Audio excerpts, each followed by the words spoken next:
One can understand oneself better and impartially by observing one's own thoughts without any attachment or resentment. Our thoughts are not our own creations. They are generated automatically as conditional responses to disappear automatically and inevitably.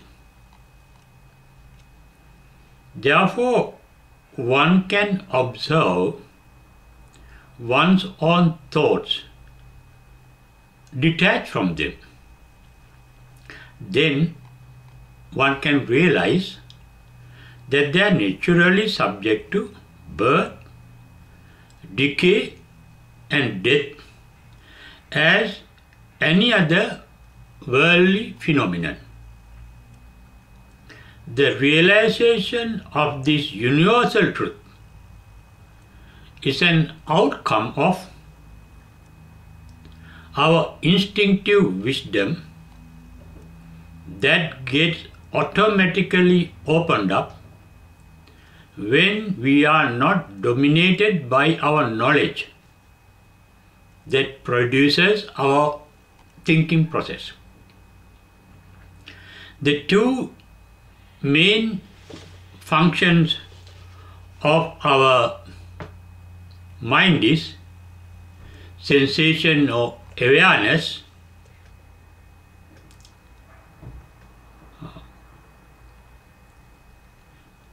and thinking or rationalization. Sensation or awareness is a natural and indeliberate phenomenon, while thinking or rationalization is a deliberate and rational phenomenon. When one is aware of one's own thoughts, one can see instinctively the intrinsic nature of every thought, generated by the basic mental defilements called attachment, resentment or ignorance that pollute one's thought. No thought can arise without an attachment, without an resentment, or without ignorance of the subject of the thought. The pure thoughts of the enlightened are free from attachment, resentment, and ignorance. Free from attachment means vitaragi in Pali. Free from resentment means vitadosi in Pali. Free from ignorance or inattention is called vitamohi in Pali. One can purify one's thought to that vitaragi, vitadosi, vitamohi level of the enlightened ones by observing one's own thought carefully and penetrating deep into their defiled nature. Because no thought can arise without conditioned by mental defilements called raga, dosa, moha. Raga is attachment, dosa is resentment, moha is ignorance. We get attached to things that we like and we think of things that we like. Or we resent things that we dislike and think of things that we dislike. On the other hand, we had to think of things that we could not really understand. That is, when there is ignorance of the object, we had to use our thinking process. Thus, thoughts are based on mental defilements. Seeing these mental defilements as they are by itself is the basic or the basis for their automatic and natural removal without any deliberate effort. In Buddhist meditation, no effort is made to remove defilements, the mental defilements. Why? To remove mental defilements, there must be desire to remove the mental defilement. And to remove mental defilement, we must dislike, we must resent those mental defilements. And to make an effort to remove those natural, spontaneous, inevitable mental defilements is based on our ignorance. Ignorance that no effort can purify our mind. Because to make an effort, there must be the sense of self. I want to remove these mental defilements. Cropping up of mental defilement happens in the present. Then the mind is polluted. The polluted mind is a reality of the present moment. If we have an ideal to have an undefiled mind, by purification of the mind, that ideal is not of a present reality, that is only an ideal projected by our mind. That is imagination. That is the dream. That is projecting our mind from the living present into the unborn future. Buddhist meditation is a realistic meditation. Realistic means facing reality. When we face reality as it is, we can realize the present reality. For example, the present real state of mind is a temporary state. It has arisen and it must wither away. It has to disappear. Thoughts appear to disappear instantly. Appearance of thoughts is automatic, and also the disappearance of thoughts is also automatic. That is the natural activity that we don't do. Knowing this reality, the Buddhists look at one's own thought forms and penetrate into those thought forms to study it deeply. In the Buddhist mindfulness called Satipatthana, as described in detail by the Buddha in the discourse called Mahasatipatthana Sutta, Buddha referred to 16 types of mental forms that one comes across in the process of meditation. And those 16 forms are grouped into 8 couples. In each couple, there is a thought with a certain form,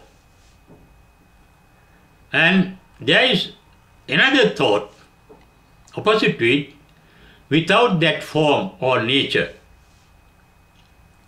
In one thought, there is a particular nature present. In the other thought, there is that particular nature absent.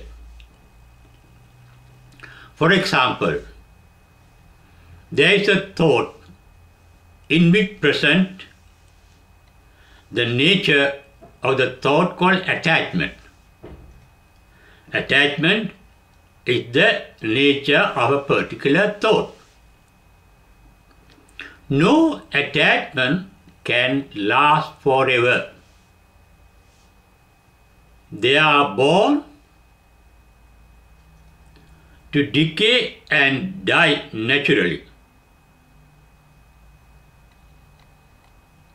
That is why the Buddhist meditations does not encourage removing any form of thought. Thoughts are natural phenomena. But observing it carefully, wisely,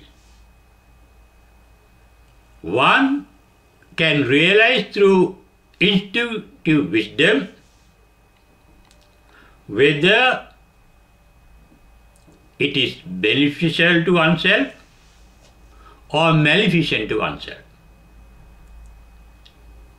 whether it is a virtue or whether it is a vice, whether it is helpful to one's happiness or bliss of mind, or whether it is harmful to one's own bliss of mind. When that awareness is there, what happens is the tendency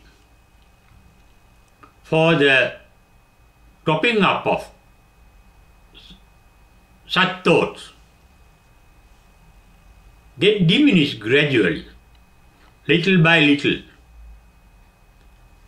Thus, the bad type of thoughts disappear gradually, while the good type of thoughts can remain more often while in meditation.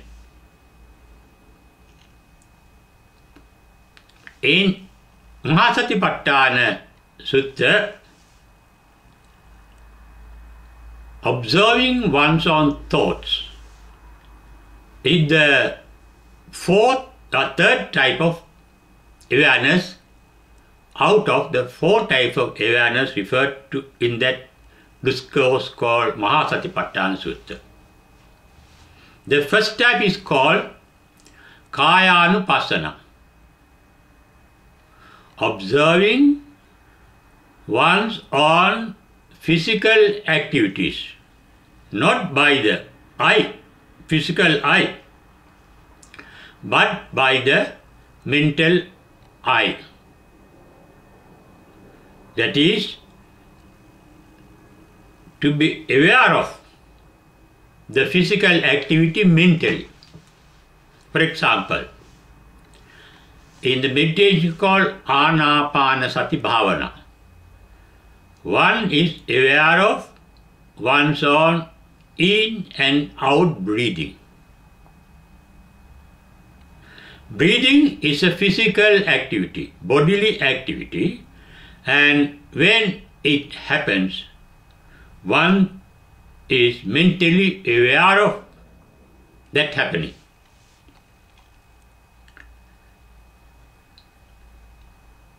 All our sensations experienced by the sensory organs gives rise to certain sensation. The sensation may be pleasant, unpleasant, or neutral. And being aware of the feelings produced by sensation is called Vedananupassana, the second type of awareness.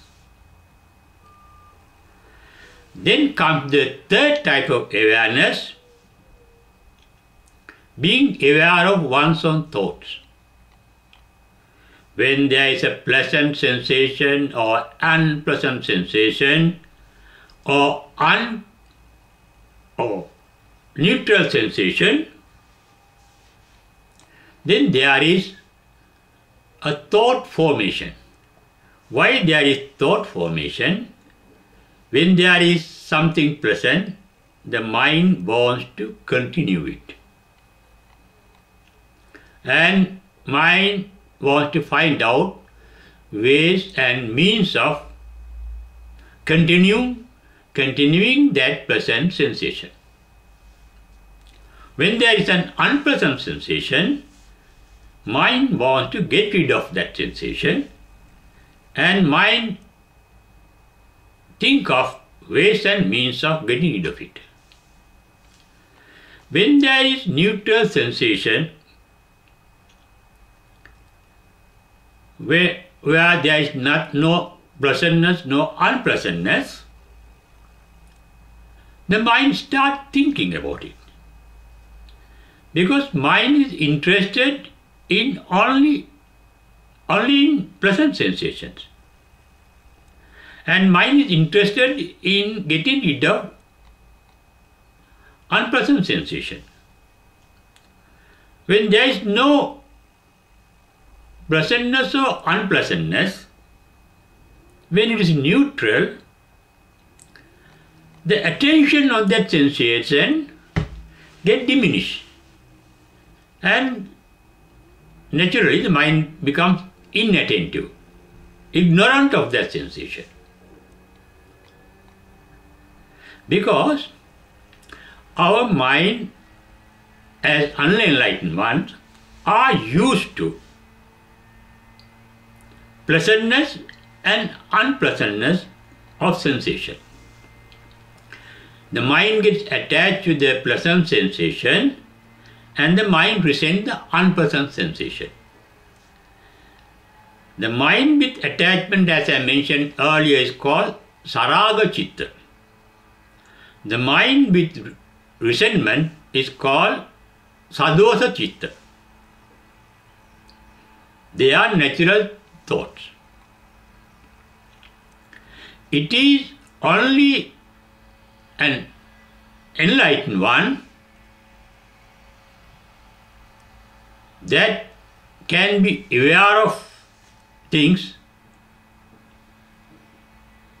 with neither pleasant or unpleasant sensation, because they have no attachment to pleasant things or resentment to unpleasant things. To have such a mind free from attachment and resentment, one must develop the spiritual energy called virya. In our day-to-day life, we lack opportunities for the growth of that spiritual energy to continue our mind without any attachment or resentment. To come to that spiritual level, first one has to be aware of one's own thought forms. And as I mentioned earlier, being aware of one's own thought forms is referred to by the Buddha in Mahasatipatthana Sutta as Chittanupassana. He first referred to Saraga Chitta. He says his Buddhist disciples Buddha is not asking us to do this. He never asks us to do anything. In all discourses with regard to meditation, what he says is, my disciples practice meditation like this. And Chittanupassana also, he says, my disciple practice Chittanupassana as this. For example, he says in Chittanupassana of Mahasatipatthana Sutta, the disciple say, Saragam va chittam saragam pajanati. When there crops up a thought embodying attachment, my disciples become aware of that attachment, the thought with that attachment. And that awareness is coupled with wisdom. In Pali, janati means to know. We know things through our knowledge. Knowledge means past experience recorded in our brain cells. They are called memories. We know this is my mother, this is my father, this is my friend, this is my enemy, or things like that. This is a tree, this is an animal, through our past knowledge. Knowing is based on knowledge. Knowledge are memories of the dead past. Wisdom is something living. It is not of the past. It's a living capacity of the present moment. It's called instinctive wisdom. The capacity to see the reality of things, the real nature of things. Knowledge brings prejudices. With our past memories, we like or dislike certain things and certain beings. But when wisdom crops up, there is no like, there is no dislike, there is only awareness of what is happening at the present moment and its nature. What is the nature, the basic nature of the thought form as any other phenomenon? All thoughts are born to decay and die. They are also subject to jati, jara, marana. Jati is birth, jara is decay, marana is death. That is impermanent.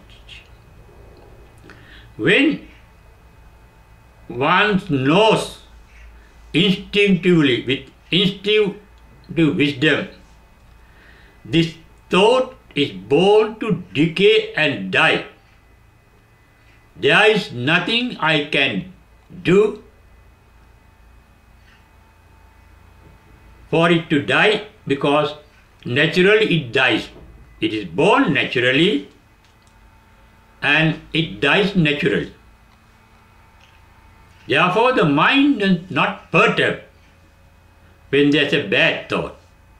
The mind is not excited when there is a good thought. Both good thoughts and bad thoughts are born to decay and die, and one becomes instinctively aware of it through wisdom. That's called pajanati, knowing through wisdom. Janati, knowing through knowledge. What is the wisdom? The capacity to see the reality of things. Therefore, it says, Saragam va chittam, saragam chittanti pajanati. And at the same time, mind becomes aware when there is attachment.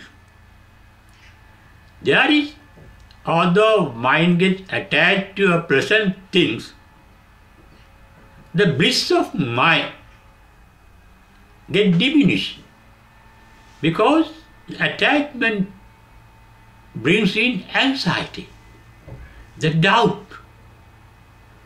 The mind becomes active to retain that pleasantness. That is why it gets attached to it. But when the mind knows through instinctive wisdom, this pleasantness is subject to birth, decay and death, it can observe that thought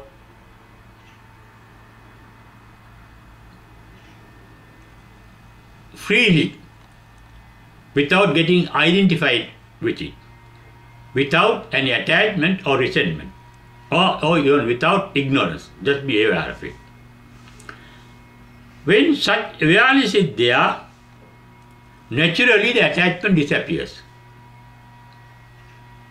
The thought remains, the mind remains without any attachment. That is called vitaragi chitta. The mind with attachment, as I mentioned, is a bit painful, although we do not experience it deeply, because the mind is restless. The peace of mind is broken. When there is no attachment, mind can be just aware of it, and no effort is made by the mind. Just be aware. Pure awareness is there. And such a mind is very blissful. But as I mentioned earlier, we do not have enough spiritual energy developed in ordinary beings to continue thought forms without any attachment or resentment. When this mind, vitaragi chitta, also when there is vitaragi, just be aware. Vitaragi chittam, vitaragi chittanti pajanati. Now there is no attachment in it. And that's mind without attachment, very blissful. But it cannot continue long, it disappears. Then one dislikes that disappearance, because some unpleasantness crops up. That unpleasantness we resent. It has disappeared.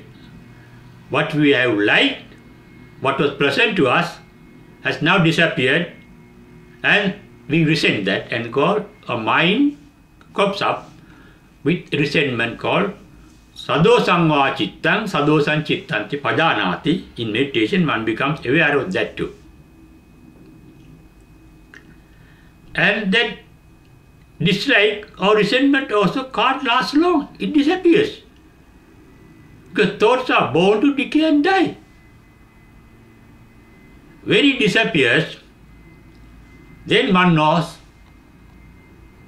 there is a mental state free from attachment and resentment. But that state, vitaragi, vitadosi chitta, that is there in enlightened one, cannot last long in the unenlightened one.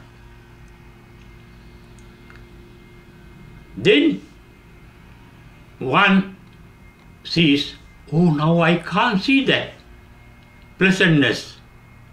Now this thought without attachment, thought form without attachment, resentment has disappeared. He doesn't know what happened to it. And it's called moha. Oh, I did not know it happened to me. Samoham chittanti pajanati. He is ignorant of what happened to that thought. But when one develops the awareness of mental forms, there crops up a certain little energy at the beginning. The mind is at that stage called Sankittam va Chittam, Sankittam Chittam Pajanati. It is shrunk. It is not vast as our thoughts with attachment and resentment, because we don't have enough mental spiritual energy to enlarge it, to sustain it. It is like a spark. Then that is called Sankitta, Shankanta. And that spark also disappears. Then Vikittam va Chittam, Vikittam Chittanti Pajanati. The mind becomes restless. Vikittam Chittam means mind becomes restless, and one has to be aware of that restlessness also. When that state continues, the wisdom knows it is due to this folly I have become restlessness in my mind. When one becomes wiser, not to be attached to anything, not to resent anything, not to lose attention on anything, the alertness, the awareness of anything, mind can be aware of anything, that is, without moha, without ignorance, and also without attachment and resentment for certain time, at the beginning or very little time. And such a thought is called Mahagatan Chitta, elevated, great mind, a great state of mind. Mahagata, Maha means big, here means excellent state of mind. But that excellent state can't last long, because we are unenlightened and we don't have spiritual energy to continue a mind without attachment, resentment and inattentiveness. Then the mind Amahagata, it comes down from its high level, the noble level, excellent nature. Not elevated. First we get the elevated mind, then it comes down, drops down, unelevated mind, normal mind. With this experience, one gradually develops to continue the state of mind without attachment, resentment and inattentiveness for a longer period gradually. But such a mind is not an enlightened mind, because such a mind is also subject to birth, decay and death. The enlightened mind without attachment, resentment and inattitude is eternal. Therefore, such a mind, the temporary enlightened mind, is called Sauttaranchitta. Uttara means there is something higher than that. One may call that mind surpassable mind. It can, Sauttara means there is a mind, a state better than that, because the present state is subject to birth, decay and death, and there is a high state of mind without birth, decay and death, unsurpassable state. And when the mind reaches that level, it's called Anuttaranchitta, the mind of an enlightened one. In us, the enlightened mind can appear, but they are also subject to disappearance, because we are not perfectly enlightened. However, by this observation of one's own mind, it happens, one becomes wiser and wiser, and gradually the mind becomes tranquil. Samahitam va chittam, samahitam chittanti pajanati. That tranquil mind is not disturbed, not perturbed by anything that is happening inside the mind, within oneself. But that type of mind also cannot last long. As I said earlier, our thoughts are born to decay and die. When that tranquil mind disappears, Buddha says, be aware. Asamahitam chittanti bhajanati. Then comes to a stage, the mind is free from attachment, resentment and inattentive. The mind is not attached. When there is no attachment, there is no resentment. Attached to nothing means resenting nothing. And such a mind is called disentangled mind, not entangled with the mental object. But we cannot continue disentangled mind. We don't know at what moment we get entangled with some other object of the mind. And when the mind gets entangled with its object, it's called avimuttam chittanti bhajanati. The freedom of the mind is gone and being aware of it. Here it is very important, the word used by the Buddha in the observation of one's own mind, say, iti ajjattang va chitte chittanupassī vihirati. Vaiddhava chitte chittanupassī vihirati. Samudaya dhammanupassīva chittasmiṃ vihirati. Vaidhammanupassīva chittasmiṃ vihirati. Those are the words of the Buddha recorded in the Mahasatipatthana Sutta. In Chittanupassana, his disciples become aware of their thought forms, knowing the nature of their samudaya. They crops up. They appear, samudaya dhamma. Dhamma means nature. The nature of its appearance.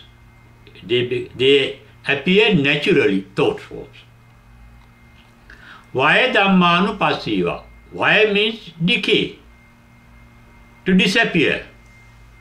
Mind appears, or thought forms appears naturally and disappears naturally.